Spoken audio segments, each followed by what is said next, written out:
vamos a seguir con otra clase más de la materia de Historia de México 1, pero el día de hoy la vamos a tener que dividir en dos partes.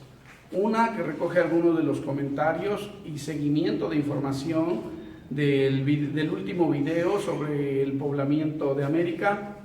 A muchos les dio cosquillas, muchos me han hecho comentarios en donde me parece que les interesa mucho el tema. He recibido algún comentario de alguna maestra que también le ha interesado. Hoy vamos a ratificar esto en la primera parte de la clase. Y la segunda parte de la clase está dedicada a hacer una división de la historia, y es por eso que este video se llama División de la Historia de México. Pues bien, vamos a iniciar. La clase pasada ya habíamos visto que el hombre al continente americano había llegado por diferentes rutas. Probablemente esto nos llama mucho la atención porque estamos acostumbrados a concebir que el hombre, pues, primero hay de dos, o sea, a veces que ni siquiera nos ponemos a pensar en esto, y cuando nos ponemos a pensar en esto, lo que nosotros pensamos es que es por el estrecho de Bering la única manera por la que ha llegado. La clase pasada ya habíamos visto que no es así, y que el hombre pudo haber llegado hasta por el sur de América, por esta ruta que se les ha llamado a los antropólogos, historiadores, arqueólogos, llamar ruta de las algas. Voy a explicar por qué. Resulta que esta ruta se ha concebido así porque se han hecho descubrimientos arqueológicos de muchos restos humanos en diferentes puntos del continente americano, en el que se han encontrado personas que tienen las mismas características fisiológicas o genéticas y que nos hacen pensar que estas personas han seguido una misma ruta, ¿no? Cuando nosotros, para aclararlo un poco, ¿no? Cuando nosotros decíamos que pudo haber pasado de Oceanía y acá por esta parte, uno agarra y dice, ¿cómo en esta época pudieron haber tenido un barco? Es que no es necesario un barco. Por esta zona pasa una corriente marina, y para los que lleven geografía, que seguramente la están llevando ahorita, o la van a llevar, se van a dar cuenta que una corriente marina no es más que un río dentro del mar. Así que no te cuesta mucho en una barcaza pequeña, probablemente hecha de troncos, agarrar y llegar a otro determinado lugar siguiendo esta corriente marina. Y bueno, por abajo ya habíamos dicho que ya suelen o venir por África o descender desde Australia a la Antártida, ahí bordearla y llegar. La vez pasada hablé de una mujer que se ha descubierto en México por investigadores del INA, del Instituto Nacional de Antropología e Historia, a la que le llamaron Eva de Najaron.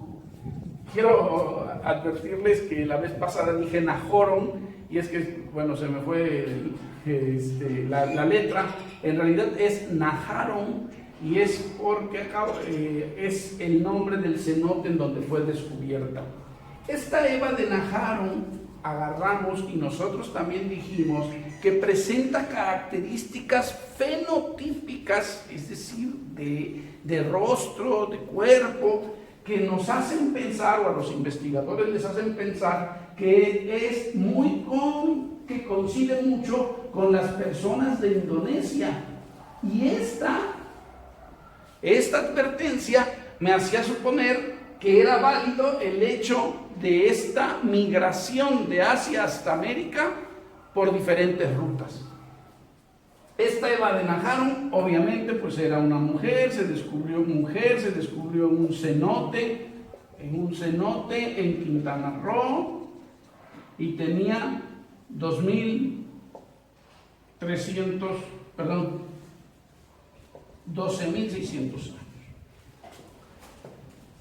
Y eso es bien interesante.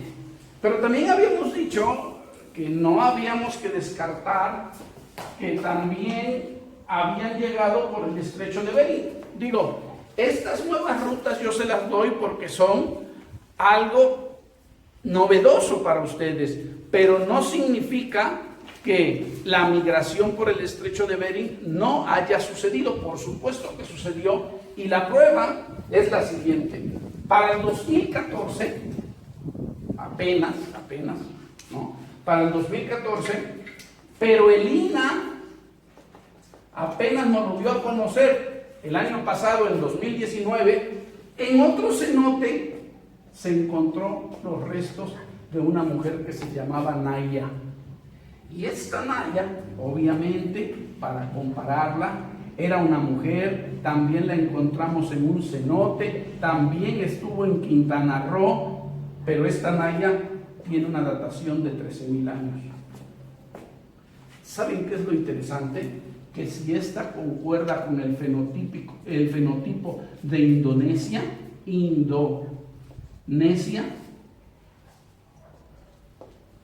Eva de Najaro, pues resulta, jóvenes, que Naya tiene todo el fenotipo de las personas del norte de Asia.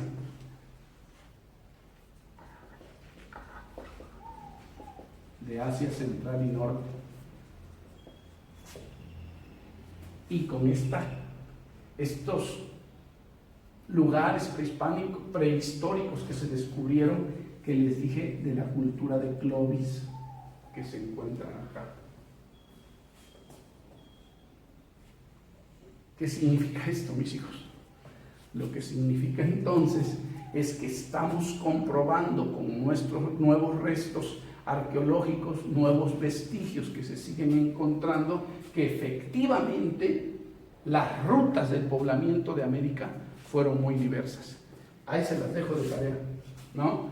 Ustedes han de preguntarse, bueno, ¿el maestro de dónde saca toda esta información? Bueno, algunos somos partidarios del National Geographic, algunos somos partidarios también del INA, y entonces cada vez que sale información, así como ustedes ya le dieron clic a mi canal, pues a mí me sale clic, hay una nueva noticia del INA, ¿no? A ver, vean bien, esto nos ayuda a comprender mucho más lo que yo dije la vez pasada, porque hubo un chico que me dice, maestro, entonces, ¿los mexicanos somos de Indonesia?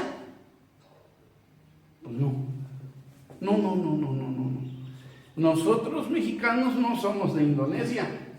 Ya podemos probar que desde antes de la llegada de los españoles, y esto a propósito de hace pocos días, el 12 de octubre, que cumplimos o que se celebra el Día del Encuentro de América, o de la raza, como se dice, nada más mentira que sea el Día de la Raza, porque si raza se le llama al origen de lo que somos, entonces el origen de lo que somos no tiene por qué remontarse a Cristóbal Colón, sino todavía a 13,000 o a 12,600 años, ¿no? Y Cristóbal Colón solo está a partir de 1492. Entonces, yo creo que también ahí necesitaríamos reconvertir un poquito la historia y ver cómo le podríamos llamar a este nuevo 12 de octubre. Voy a dejarle ahí, voy a pedirle a Bellita que me pase mi borrador, porque a ver si la deja el coco. Yo espero que estos datos les resulten interesantes, jóvenes, y les sirvan para ampliar más su visión. Miren, dicen que Naya, voy a hacerles una gráfica, dicen que los restos que encontraron de Naya se descubrieron gracias a que unos buzos profesionales, primero les voy a explicar lo siguiente.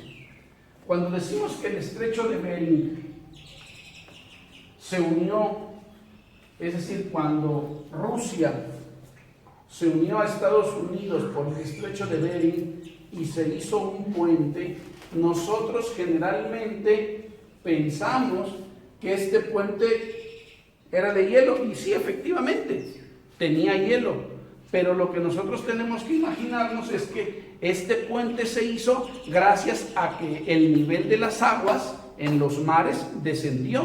Y entonces, donde hoy hay agua, en esas épocas no lo había. Eso pasaba más o menos en la península de Yucatán, ahí en Quintana Roo. Resulta que la mayor parte de este lugar es plano. Y entonces el agua, ustedes ya saben lo del ciclo del agua, de evaporación, condensación, filtración y escurrimiento. Y entonces el agua se filtra mucho de la superficie. Y ya filtrada, el agua sigue caminos que hacen que estas cosas se unan y estén presentes.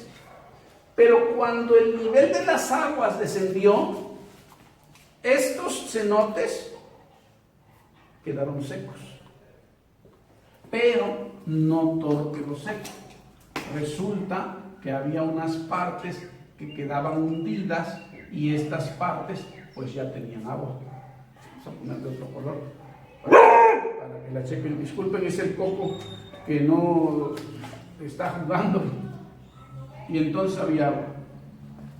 Los animales y las personas que vivían aquí, obviamente cuando buscaban agua se metían a las cuevas, caminaban, no encontraban y seguían caminando, se metían a las cuevas, caminaban. ¿Qué sucedía? Que cuando ya utilizaban el fuego, que cuando a una de estas personas se le apagaba su palo con fuego, porque han de decir, bueno, ¿qué utilizaban fuego? No, bueno, un palo, ustedes conocen mucho el ocote, ¿no? Entonces podría ser un ocote, y cuando ya se les apagaba el fuego, pues ya no tenían cómo ver, así que estos pobres seguían caminando, y cuando ya llegaban a este nivel, se caían. ¿Ya me entienden? Eso es lo que le pasó a Naya. Y ustedes van a decir, bueno, pero ¿cómo sabes, maestro? Bueno, porque es que estos restos que fueron descubiertos, cuando fueron analizados después, presentaron que esta mujer tenía una fractura de cadera y una fractura en la pierna. Entonces eso nos hace suponer que esta mujer se cayó. Y como esta mujer se cayó, bueno, pues ya se quedó lastimada en esta parte y ya no pudo pues ya no pudo sobrevivir. Pero así como esta mujer, hijos, se cayeron, pues por ejemplo, también se cayeron allí animales que buscaban agua, ¿no? ¿Y qué animales se encontraron ahí junto con Naya? Pues bien curioso, y esto les va a dar una idea que a veces las películas no dicen tantas mentiras, ¿no? Si ustedes vieron la película de la Era del Hielo, probablemente habrán visto que los protagonistas eran 3 animales: un mamut, un tigre dientes de sable y un oso perezoso gigante. Pues resulta que entre los animales que encontraron junto con Naya había un tigre dientes de sable, Diego no, había un oso perezoso de la clase, aquí hasta lo apunté, chavos, esta cosa, ¿no? De la clase Shasta, y un gonofoterio. Un gonofoterio es lo más parecido. Ustedes vieron el mamut. Bueno, pues entre el mamut y el elefante está este que se llama gonotoferio, y este es una especie de mamut un poquito más, perdón, una especie de elefante un poquito más grandes que los que hay actualmente. Así para que vean que nos podríamos preguntar, y esto es mentira, ¿no? Nos podríamos preguntar si esta mujer no era el niño que al último de la película se lo entregan a sus papás, ¿no? Pero sí, eso es cierto, y así pasaba, ¿no? Entonces, después de 13,000 años hemos encontrado a Naya con un gonotoferio, con un tigres dientes de sable y un oso perezoso, Shasta. Claro, había más animales, esto se los doy nada más para hacer un poquito más interesante la situación. Espero que haya quedado comprendido. Hasta ahí queda para aclarar y amplificar la clase anterior. Voy a seguir con, ahora sí, la clase que da seguimiento al tema que ya habíamos empezado acerca de las zonas culturales en América. Ya eso ya se los había encargado, yo espero que lo estén haciendo. Ya algunos ya lo hicieron. Quise hacer la clase de una vez porque hay algunas personas que adelantan sus actividades y es justo que esas personas que están muy al pendiente de realizar sus actividades pues tengan la oportunidad pues de adelantar estas, y ahorita les voy a decir por qué. Veamos la siguiente información. Ya habíamos visto que la historia, y otra vez con lo mismo, estudia el pasado del hombre.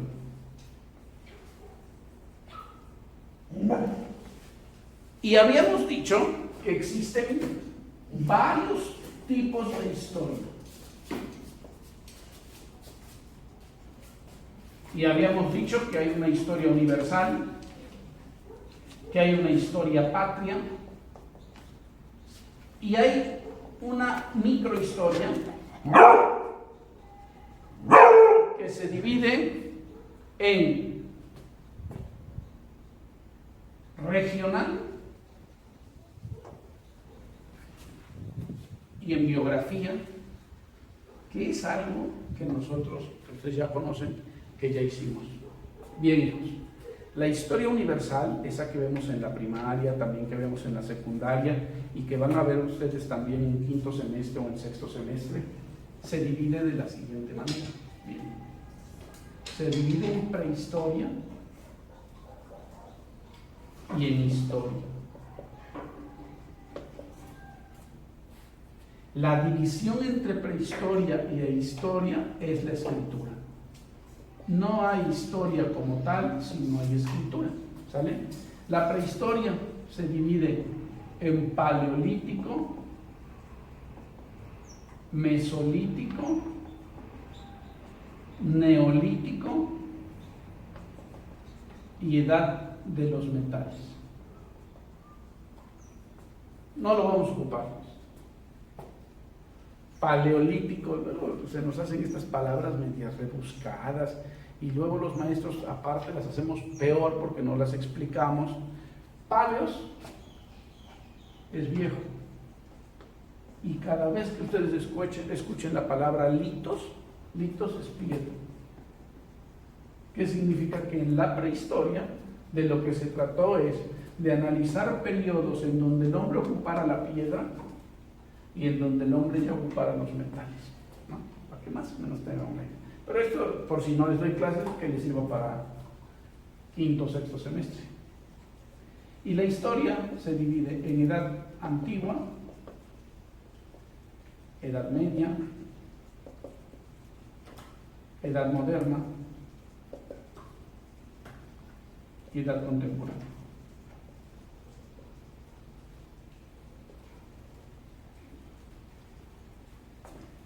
Si quieren que les explique de manera muy rápida qué son estas edades, la edad antigua hace referencia a los periodos de las antiguas culturas chinas, egipcias, mesopotámicas, persas, hebreas, fenicias, Grecia y Roma. La Edad Media es todo ese siglo oscuro en donde la religión era la que predominaba, en donde todo se le hacía efecto de Dios, es decir, llueve porque Dios quiere, me muero porque Dios quiere, sufro porque Dios me está castigando, todo Dios, al centro Dios. La Edad Moderna es quitar a Dios del centro y poner al hombre. Entonces, el hombre empezó a decir, sí, Dios sí existe, pero yo puedo agarrar y explicarme por qué llueve, por el ciclo del agua. Sí, en su finca se da mejor el café que en la mía, no porque Dios me esté castigando, sino porque pues él echa abono y yo no. ¿Ah? Cosas de esas, ¿no? la edad moderna. Y la edad contemporánea, bueno, la edad contemporánea es una edad sumamente reciente, es todo lo que estamos viviendo desde la Revolución Francesa, algunos dicen, hasta el día de hoy, 1789, hasta el día de hoy. Esa es la historia. Pero aquí está, esta división de la historia universal a nosotros no nos sirve. Y nosotros tenemos que hacer una división, pues, de la historia de México. Y la historia de México no cuadra con esto. Así que esto no nos va a servir. Si luego lo quieren copiar en su cuaderno, lo pueden copiar y después compararlo con las épocas que les voy a poner, o la división de la historia de México. La división de la historia de México, la historia patria, y aquí le voy a poner México, nosotros la tenemos que entender así. La historia de México está dividida en primera etapa,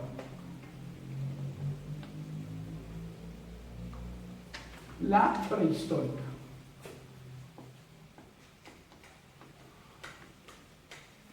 Y en estas etapas, en esta etapa, la prehistórica, también se divide en otras: arqueolítico, cenolítico y proto-neolítico. Y volvemos a lo mismo.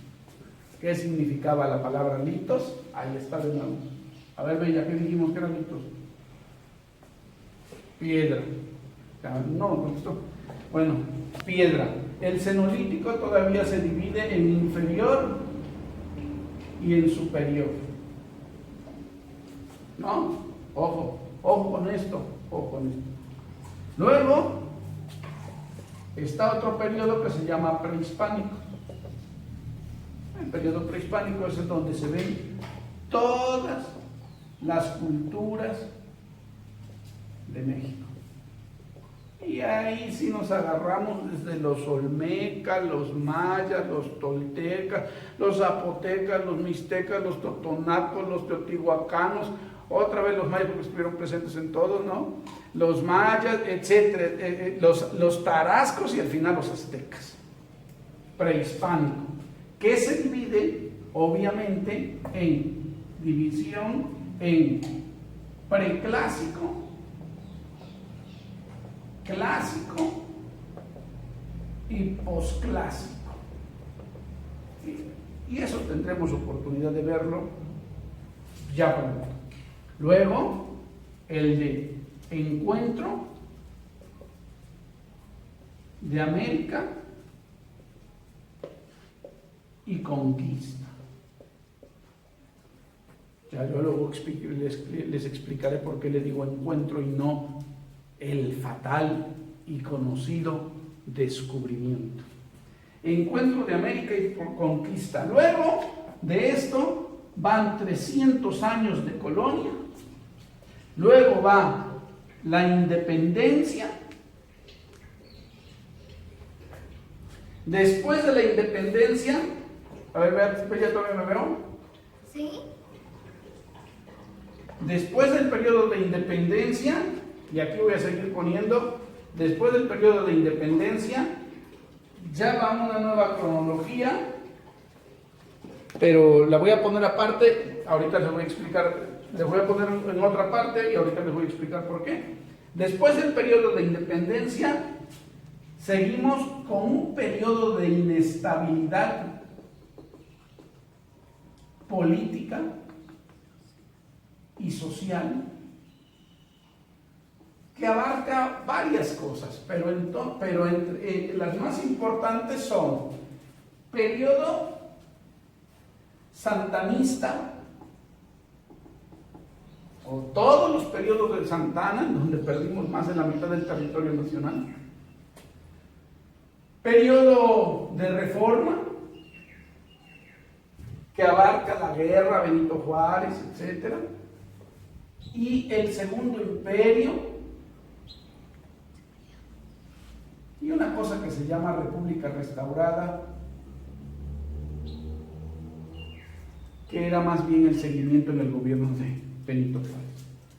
Después de esta inestabilidad política y social, nosotros llegamos al porfiriato.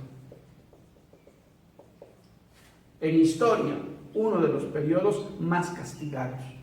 Cuando ojalá pase la pandemia, pues se los explicaré en el salón. Si no pasa la pandemia, esto es algo que les voy a tener que explicar por un video especial para la época de Porfiriato, en donde vamos a abordar cómo la historia y vamos a explicar el por qué a Porfirio Díaz se le ha castigado tanto en la historia. Después del periodo de Porfirio Díaz, entonces viene el de la Revolución Mexicana. Después de la Revolución Mexicana, el periodo posrevolucionario.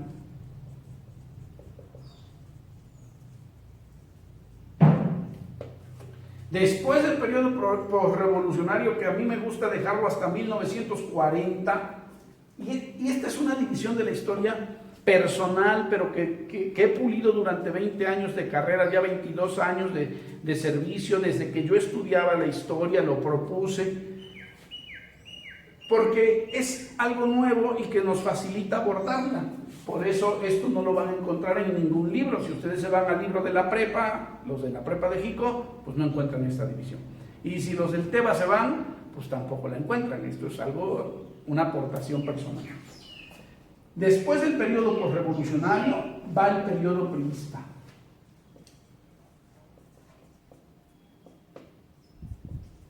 Y este periodo priista sí está bueno, ¿no? Si nos quejamos de 30 años de 30 años de poder, de Porfirio Díaz en el poder, pues ahora échenle la cuenta. El periodo priista duró desde 1940, priista como PRI como tal, ¿no? Porque ya antes había estado Lázaro Cárdenas y Plutarco Elías Calles. No. Pero el PRI como tal estuvo desde 1940 hasta que ganó Vicente Fox. Entonces, son alrededor de 70 años, para que se den una idea. Periodo priista y el último periodo, que así me gusta llamarle, periodo de alternancia política. Y con este periodo de alternancia política me refiero al hecho de que ahora es posible que gane el PAN, o sea, después de 70 años del PRI, ahora gana el PAN, vuelve a ganar el PAN, vuelve a ganar el PRI y ahora es Morena. Y en el futuro probablemente el PAN, probablemente el PRI, probablemente Morena, y bueno, ahí como que alcanzamos cierta madurez política y ahora podemos hablar de alternancia política. Pues bien, este semestre, jóvenes, específicamente, nosotros vamos a hablar solo de lo rojo. Lo rojo es lo único que nosotros vamos a tocar. Y su trabajo, y su último trabajo para el primer parcial es el siguiente. Ustedes van a investigar la época prehistórica de México. Van a investigar qué es el periodo arqueolítico, qué es el periodo cenolítico, qué es el periodo pro-neolítico. Me van a decir, de estos tres, nada más de esos tres, su datación. Es decir, de cuándo a cuándo, fechas pues. ¿Vale? Me van a decir características. ¿Vale? ¿Qué es eso de características? ¿Qué hacían los hombres durante esta época? ¿A qué se dedicaban? ¿Con qué herramientas contaban? ¿No? Y si durante esta época, jóvenes, hubo algunos asentamientos sociales, es decir, asentamientos de personas, asentamientos sociales en México. No, maestro, pues me dijeron que Jico ya estaba en esa época. No, maestro, me dijeron que San Marcos ya estaba en esa época. Bueno, vamos a verlo, ¿no? Supongo. Me van a investigar estos tres y ya. ¿Para cuándo lo quiero? Este trabajo lo quiero para el miércoles de la próxima semana. No, para el martes de la próxima semana, jóvenes. Hasta el martes de la próxima semana, martes de la próxima semana, tienen para entregarme este trabajo. Escuchen bien. Este es el último trabajo para terminar el primer parcial. Porque el miércoles 21 me parece, nosotros tenemos el primer parcial. Y entonces yo ya les daré las indicaciones de cómo será el examen, ¿no? Pero ya saben, vuelvo a repetirles, las actividades valen el 70% y el examen vale el 30%. Entonces, lo mejor es que se pongan a hacer las actividades. Con esto concluimos el tercer parcial. Ojalá vayamos bien, ojalá vayan comprendiendo adecuadamente y yo espero siempre lo mejor de ustedes. Esperemos que les vaya muy bien en sus calificaciones y esperemos bien que le vaya bien en sus actividades y en el examen. Muchas gracias.